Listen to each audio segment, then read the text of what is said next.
Hello everybody and welcome to another episode of Box Office Talk. This is the show where I break down what happened at the box office, see if my predictions for the top 5 are correct, then make predictions for next week's top 5. So let's get right on into it. Last week I predicted that number 1 would be the Hitman's Bodyguard, number 2 would be Annabelle Creation, number 3 would be Logan Lucky, number 4 would be Dunkirk, and number 5 would be The Nut Job 2, Nutty by Nature. And I got 5 out of 5 of my predictions right this weekend. Thank goodness. It's been a while since I've gotten a 5 out of 5.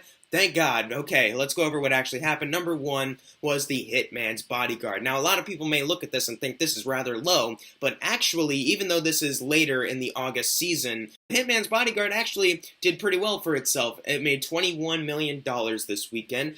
And this is only on a budget of $29 million, and they only need to get to $58 million to double that, and I'm sure they'll be able to do that, especially if this movie opens worldwide. It'll get more money, especially since it's an action movie of this low of a budget. It'll definitely be able to get there, and this is actually very good. I haven't seen the movie, but a lot of people are saying that it's not too great, but I'm still curious in it. I like Ryan Reynolds and Samuel L. Jackson, and they are probably why so many people went out to see it. Maybe why they might get number 1 again next weekend, but we'll get into that at the predictions point. And Patrick Hughes, the director of this movie, the last movie he did, if I'm correct, was The Expendables 3, which didn't open nearly as much as this. Now, it got a little close. It's like 15, 14 something. It opened around that number, but this movie definitely is a big improvement over The Expendables 3 opening. So, congrats, Mr. Hughes. Number 2 is Annabelle Creation, holding exactly where I thought it would, making $15 million this weekend, adding to a domestic total of $64 million. And on the worldwide chart, it is already at $117 million.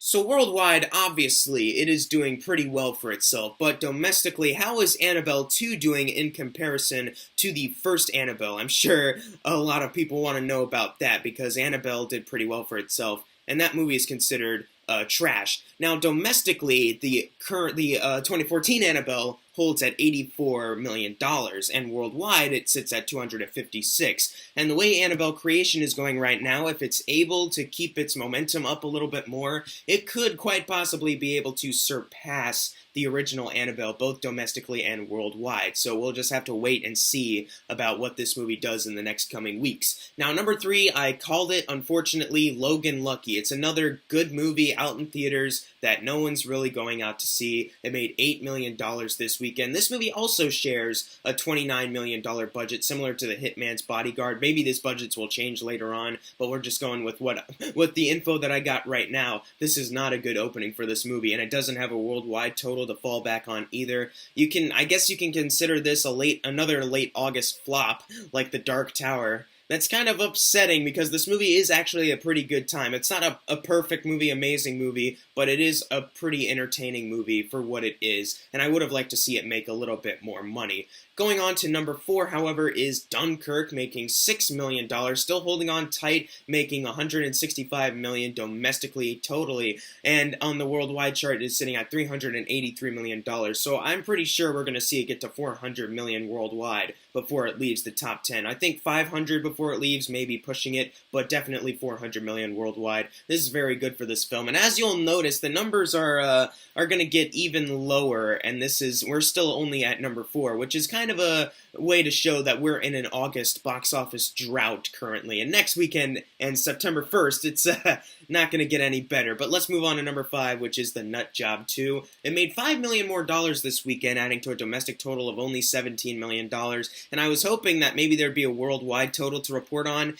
Nope, it is just $17 million, all it has so far. And the budget is still $40 million. That has not changed, so they're still about $63 million away from doubling that budget, which is pretty bad for the studio, but not bad for me, who had no interest in seeing a Nut Job 2, because the first Nut Job was pretty terrible, and I have no idea why they even went forward with making it, since the first Nut Job wasn't even a huge success. However, number 6, a movie that's actually proving to be a pretty decent success, similar to the first Nut Job, is the Emoji Movie. It made $4.3 million this weekend, adding to a domestic total of $71 million. And as I've been saying for a while, its budget is $50 million. It only needs to get past $100 million to double that, and it just did worldwide. It got to $105 million. It's doubled its budget, made $5 million more. Ladies and gentlemen, I hope that Sony Pictures announces the Emoji Movie cinematic universe. We'll get an Emoji Batman movie, an Emoji High Five prequel film, like a Smiler prequel film. We're gonna get so many Emoji movies, it's gonna be awesome.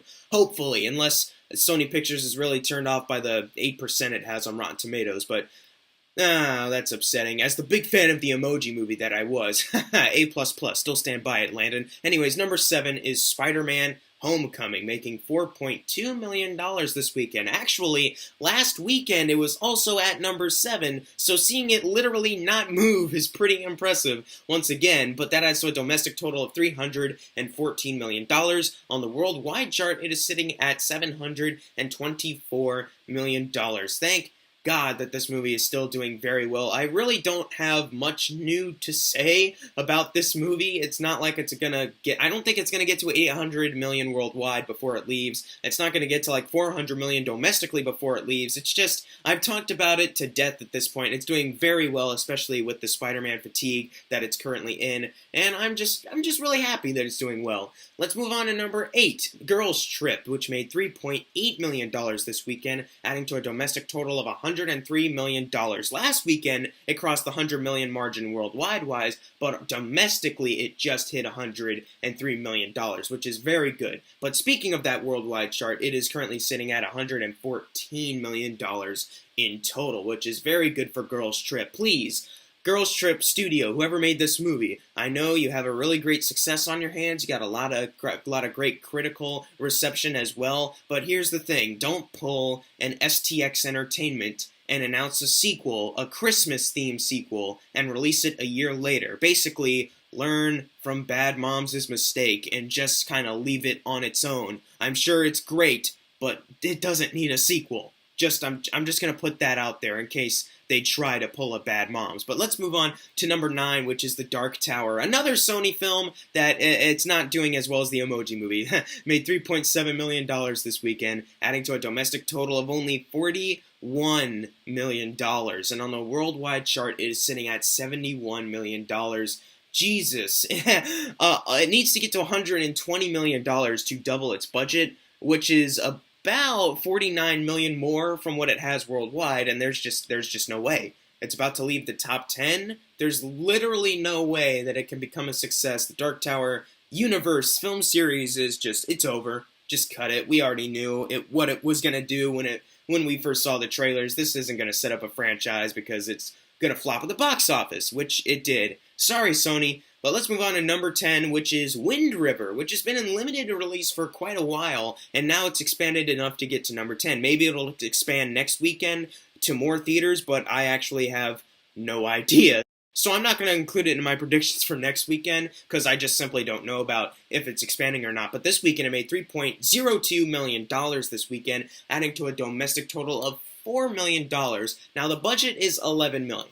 And technically it would need to get to $22 million to double its budget, but I'm thinking they didn't spend a whole lot on marketing for this film, since it's not really releasing in a ton of places like Hell or High Water or Sicario was, which is the writer and director of Wind River also wrote Hell or High Water and Sicario. So I'm not sure if this movie, I don't think this movie, unless it releases to more theaters and becomes another success like Hell or High Water, I just don't think that it won't be able to get that budget back, especially from their release schedule now. Unless they surprise me and release it in more theaters, but I just don't know. But now it's time for the fun part, the predictions for next week's Top 5. And I really do mean fun, because for the first time ever, I am seriously uncertain about how this is going to go down, because we are in the August drought. I have no idea what films are going to be successful. I don't know if the movies that are getting released in like 1,500 theaters or 2,000 theaters are even going to make a lot of money due to marketing. So here's what I'm going to do. Number 1, I'm going to predict is the Hitman's Bodyguard once again. Number 2 is Annabelle Creation once again. I think the top 2 will stay the same. However, number 3 I think will be Leap. I think that both Hitman and Annabelle, and even Logan Lucky, will drop enough so that Leap can just fit in right underneath Annabelle. And then I think number 4 will be Birth of the Dragon. Normally, Blumhouse Tilt movies open up with really low numbers, but because of the August season we're in, because of the continuous drops in numbers, I think it'll have a chance to squeeze up in there. And then I saw that Good Time was going to get expanded, but I'm not sure how many people are going to go see that. I don't think that's going to bring in a huge audience. So I'm just going to say number 5 will be Logan Lucky. So what are your predictions for next week's top 5? Leave it in the comments below, and if you got your predictions right for this week, you're going to get a shout out right now. Unless you didn't get it right, then I'm sorry. And as always, thank you guys for watching. Make sure to subscribe. I'm Jackson Fulcher. See you guys next time.